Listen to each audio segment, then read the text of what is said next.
الحمد لله نحمده ونستعينه ونستغفره ونؤمن به ونتوكل عليه ونعوذ بالله من شرور أنفسنا ومن سيئات أعمالنا من يهد الله فلا مضل له ومن يضلله فلا هادي له ونشهد أن لا إله إلا الله محمدا عبده ورسوله أما بعد أعوذ بالله من الشيطان الرجيم بسم الله الرحمن الرحيم وما الحياة الدنيا إلا متاع الغرور صدق الله العظيم. میرے محترم بزرگوں، دوستوں اور عزیز ساتھیوں،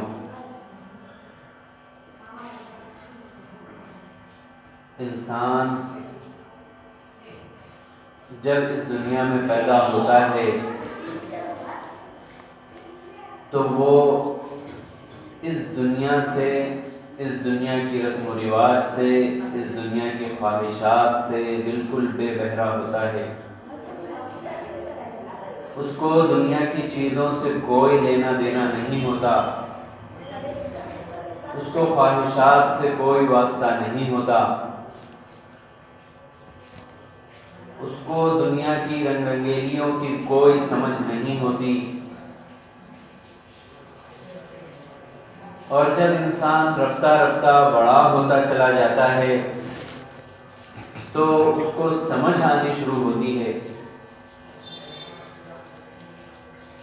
ہوتے ہوتے وہ جوانی تک پہنچتا ہے اور اس کو دنیا کی مکمل سمجھ حاصل ہو جاتی ہے تو پھر اس کے اندر خواہشات بھی جنم لیتی ہیں، دنیاوی چیزوں کی رغبت بھی اس کے اندر جنم لیتی ہے، دنیاوی چیزوں کی محبت بھی اس میں جنم لیتی ہے. پھر ہوتے ہوتے وہ عمر کے ایسے پڑاؤ پہ پہنچ جاتا ہے جس کو بڑھاپے سے تعبیر کیا جاتا ہے. اور جب انسان کو بڑھاپا آ جاتا ہے تو دنیا میں رہنے کی رغبت اور بڑھ جاتی ہے، دنیاوی خواہشات اس کی اور زیادہ ہو جاتی ہیں. اور سمجھنے کی بات یہ ہے کہ معاملہ تو اس کے برعکس ہونا چاہیے تھا کہ انسان جیسے جیسے عمر کی طرف بڑھتا جائے چیزوں کی رغبت کم ہوتی جائے، کیونکہ وہ جیسے جیسے اس کی عمر بڑھ رہی ہے وہ قبر سے قریب ہو رہا ہے، اور جب قبر سے قریب ہو رہا ہے تو ظاہر ہے دنیا کی محبت تو پھر بے معنی ہے. لیکن یہ انسان کی فطرت ہے. اللہ تبارک و تعالیٰ نے اس آیت مبارکہ میں یہی پیغام دیا ہے کہ وَمَا الْحَيَاةُ الدُّنْيَا إِلَّا مَتَاعُ الْغُرُورِ، کہ دنیا تو ایک دھوکے کا سامان ہے.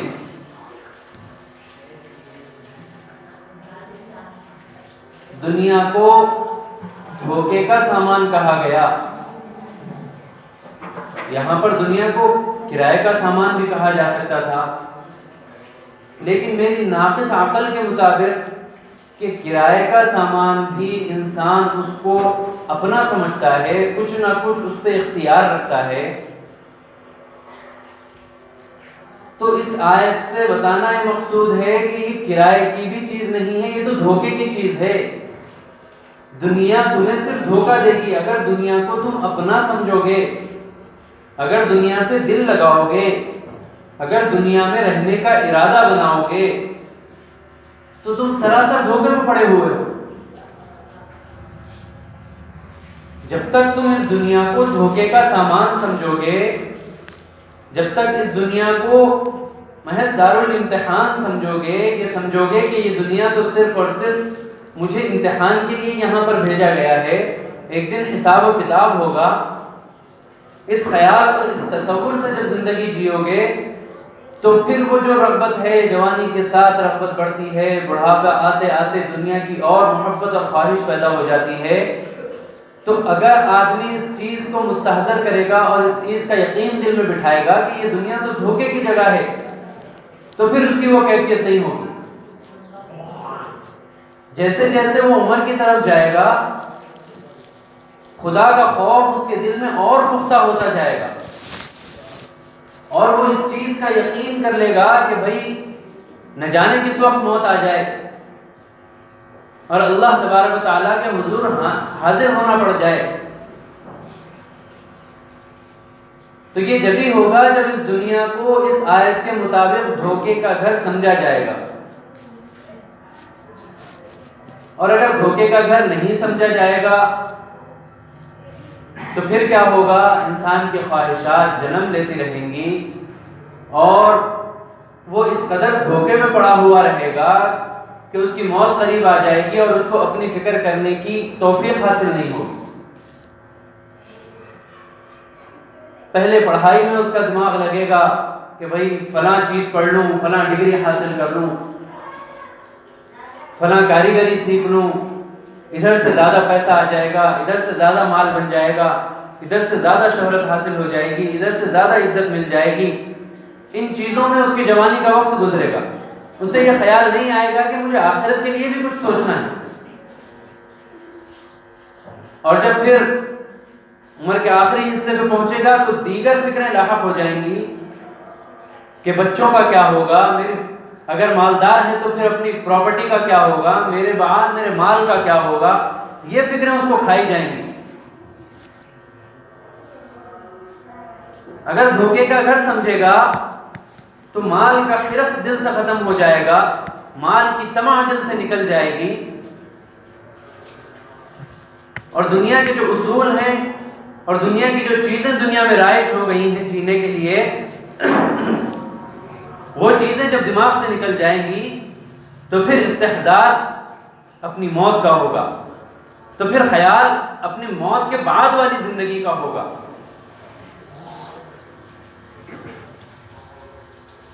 اور ظاہری عقل سے سمجھ میں آنے والی بات بھی ہے کہ یہ مختصر سی زندگی 40 سال 50 سال 60 سال کی جو زندگی ہے، یہ زندگی تو آخرت کی زندگی کو خوبصورت بنانے کے لیے ہے، یہ اصل زندگی نہیں ہے۔ اس مختصر سے وقفے میں تو جتنا اللہ تبارک و تعالیٰ کا قرب حاصل کر لیا جائے، جتنا اپنے آپ کو اللہ کے سپرد کر کے زندگی گزاری جائے کہ اس دنیا میں مشقتیں آ جائیں اس کو برداشت کر لیا جائے، تو جو جتنا مشقت اور پریشانی سے یہاں زندگی گزار کے چلا جائے گا تو پھر آخرت میں اس کے اتنے ہی مزے ہیں، جنت میں اس کو اسی حساب سے مقام ملے گا، اس کو مرتبہ ملے گا۔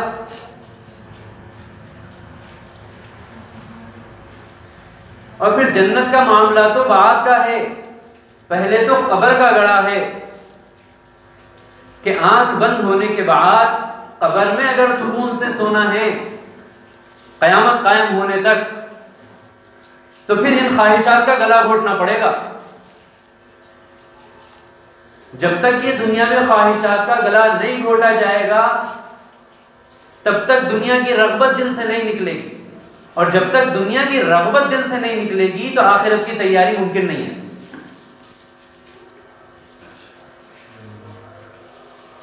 اور قبر اتنی خطرناک چیز ہے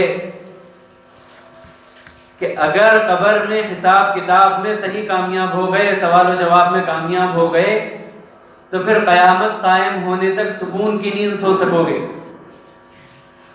اور اگر خدا نہ خواستہ قبر میں صحیح جواب نہیں دے پائے تو پھر قیامت قائم ہونے تک کی زندگی اجیرن ہو جائے گی۔ وہ بھی ایک زندگی ہے نا، موت کے بعد عالم ارواح ایک زندگی ہے جو اس دنیا سے پوشیدہ ہے،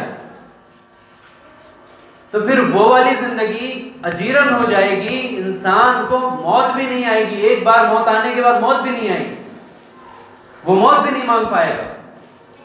اگر اس کا حل ہے تو ایک ہی حل ہے، اگر قبر میں سکون سے سونا ہے تو اس کی تیاری یہیں سے کر کے جانا ہے۔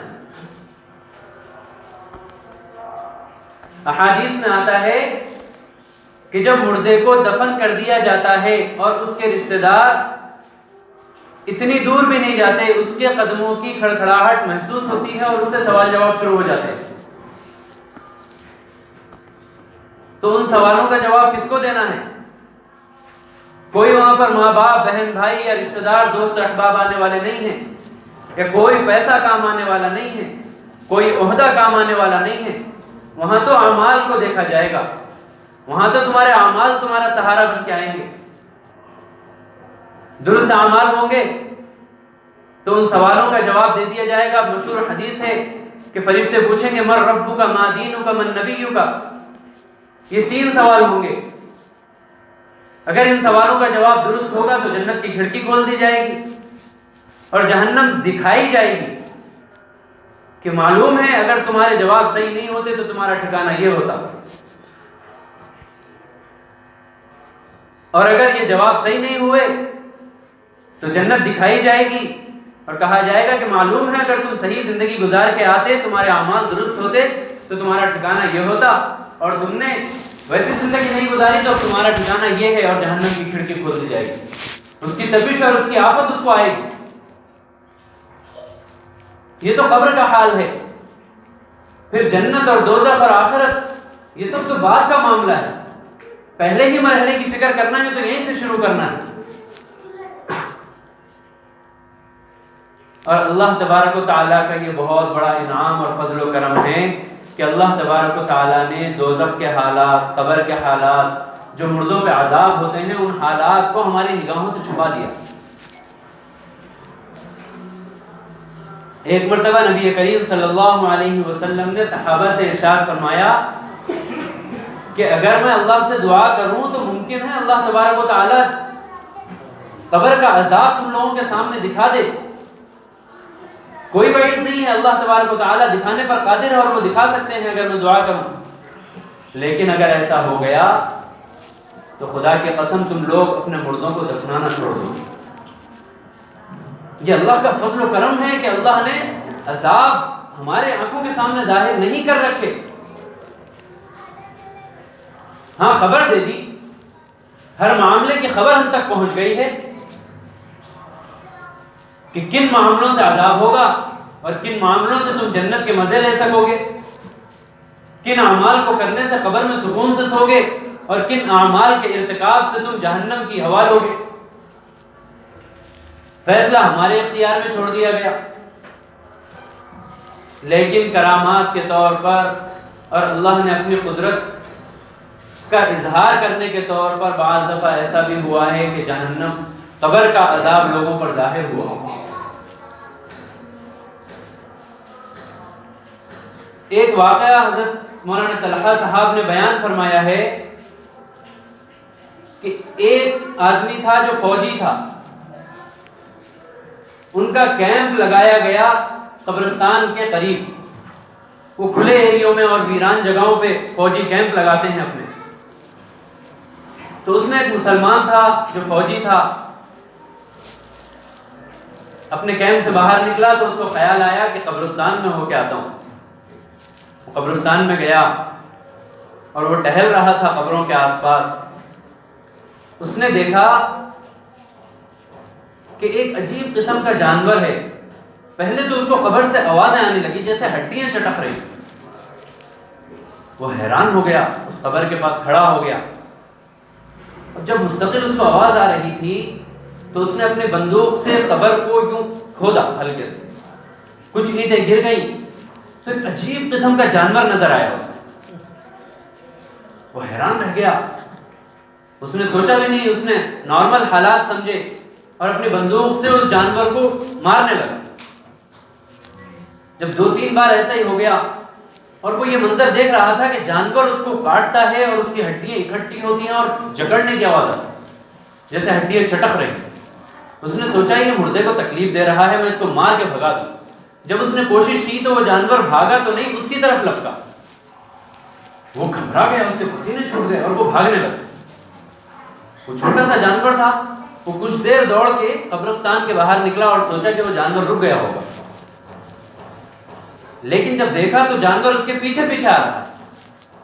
وہ اور گھبرایا، خوف میں وہ دوڑنے لگا، بھاگا. جب پیچھا جانور اس کا کر رہا تھا تو بھاگتے بھاگتے اسے ایک تالاب نظر آیا. وہ اس تالاب میں اس نے گھبراہٹ کے عالم میں، خوف کے عالم میں چھلانگ لگا دی اور وہ بیچ میں چلا گیا تیرتا ہوا. وہ جانور دھیرے دھیرے آیا، اس تالاب کے پاس بیٹھ گیا، کچھ دیر بیٹھا رہا، اس کے بعد اس جانور نے تالاب میں منہ ڈالا اور پھر پلٹ کے چلا گیا۔ یہ فوجی اپنا حال بیان کرتا ہے کہ کچھ ہی دیر میں وہ تالاب کا پانی کھولنے لگا اور میں جتنا تالاب میں ڈوبا ہوا تھا میرے جسم میں جلن مچنے لگی، بے چینی ہونے لگی۔ وہ فوراً تیرتا ہوا کنارے آیا اور نکل گیا اور اپنے کیمپ میں چلا گیا، لیکن اس کی بے چینی ختم ہونے کا نام نہیں لیتی تھی۔ اس نے اپنے آفیسر سے بتایا، اس کو ڈاکٹر کے پاس بھیجا گیا، علاج کیا گیا، بڑے بڑے ڈاکٹروں کو دکھا لیا گیا، وہ اس کی بے چینی ختم نہیں ہو رہی۔ اور جب اس نے یہ واقعہ اپنا بیان کیا تو کافی عرصہ گزر چکا تھا، اس کا جسم سڑنے لگا اور اس کی جسم پہ پٹیاں بندھی ہوئی تھیں۔ اس نے جن لوگوں سے یہ واقعہ بیان کیا انہوں نے کتاب میں یہ واقعہ لکھا ہے کہ جب اس نے واقعہ بیان کر کے اپنے کپڑے اٹھا کے دکھائے تو پٹیاں اس کے جسم پہ بندھی ہوئی۔ تو یہ وہ جانور تھا جس کے ذریعے سے اس میت کو عذاب دیا جا رہا تھا۔ اس نے اس کو ہلکے میں لیا اور معمولی سمجھا، اس کا یہ گمان نہیں کیا کہ ہو سکتا ہے یہ قبر میں عذاب ہو رہا ہو۔ تو اس زہریلے جانور کا اثر یہ ہوا جو قبر میں عذاب پہنچ رہا تھا، صرف اس نے تالاب میں منہ ڈالا تھا اور اس کی یہ کیفیت ہو گئی۔ حالانکہ اس کا کوئی گناہ نہیں، اس کو عذاب نہیں ہو رہا تھا، وہ زہریلا جانور تو دوسرے کے لیے مقرر کیا گیا تھا۔ تو سوچو قبر کی ہولناکی کتنی خطرناک ہوگی، اور جس کے لیے عذاب مقرر کیا ہوگا اس کی تکلیف کا کیا عالم ہوگا۔ تو بڑے ڈرنے کی بات ہے، بڑے خوف کی بات ہے۔ اور یہ بات جب ہے جب ہم دنیا سے دل لگا لیں گے۔ اگر دنیا سے دل نہیں لگائیں گے، اس کا یہ مطلب بالکل نہیں ہے کہ دنیا میں جینا چھوڑ دیا جائے، کمانے کی کوشش چھوڑ دی جائے، یا حلال رزق کی بھی طلب چھوڑ دی جائے۔ نہیں، خوب کمایا جا سکتا ہے، گھومنے کا بھی حکم ہے، پھرنے کا بھی حکم ہے، اللہ کی نعمتوں سے فائدہ اٹھانے کا بھی حکم ہے، لیکن شرط اس کی یہ ہے کہ حلال طریقے سے ہو۔ شریعت کے حدود میں رہتے ہوئے دنیا کا ہر کام کیا جا سکتا ہے۔ شریعت کے حدود سے باہر ہو کر جن کاموں کو جائز سمجھا جاتا ہے، اگر ان کو بھی شریعت کے حدود سے باہر رہ کر کیا جائے تو وہ بھی حرام ہو جاتے ہیں۔ مثلا گوشت کا کھانا حلال ہے، چکن کا کھانا حلال ہے، پھل فروٹ کا کھانا حلال ہے، لیکن کوئی آدمی روزے کے درمیان میں یہ ساری حلال چیزیں لے کر بیٹھ جائے اور اس کو کھانے لگے تو یہ حلال تو نہیں رہ جائے گا نا، یہ خدا کی نافرمانی ہو جائے گی۔ تو جائز کام میں آپ جائز چیز کو کھا رہے ہو لیکن روزے کی حالت میں کھا رہے تو وہ چیزیں حرام ہو گئی، یہ خدا کی نافرمانی ہو گئی۔ اسی لیے چاہے جائز امور ہوں یا دیگر امور ہوں، ان میں خدا کے احکامات، خدا کی شریعت کے پابند بننا ضروری ہے، تبھی زندگی خوبصورت بنے گی اور آگے کے مراحل میں آسانیاں پیدا ہوں گی۔ اور اگر ان چیزوں کا خیال نہیں رکھا جائے گا، دیگر قوموں کی طرح زندگی گزار دی جائے گی تو پھر انجام بہت برا ہونے والا ہے۔ اللہ تبارک و تعالیٰ سے دعا ہے کہ اللہ تبارک و تعالیٰ ہمیں اور آپ کو سب کو صحیح دین پر چلنے کی توفیق نصیب فرمائے۔ وآخر دعوانا الحمدللہ رب العالمین۔